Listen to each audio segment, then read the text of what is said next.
usapang impeachment. Sabi ko sa inyo hindi mai-impeach si BP Sara. Wala yan. Di ba? Ang katakutan nila, yung impeachment na ifa-file against kay Pinuno. O, di ba? Yung sinasabi nilang weak leader. Weak siya. Oo, weak. Pero matalino. Tapos, yung mga masterminds, yung pagkakakidnap kay Tatay Digong, magiging weak na rin ba? Oo naman. Diba?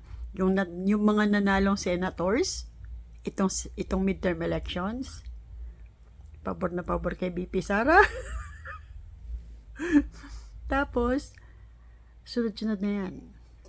After a month, after June 30, matatadtad na ng impeachment yan. Hindi ba? Nagbubumirang. Sabi ko sa inyo babalik sa kanila yung mga pinaggagawa nila. Ganito lang yan. Walang hiya ka ngayon, bukas walang hiya sila sa'yo.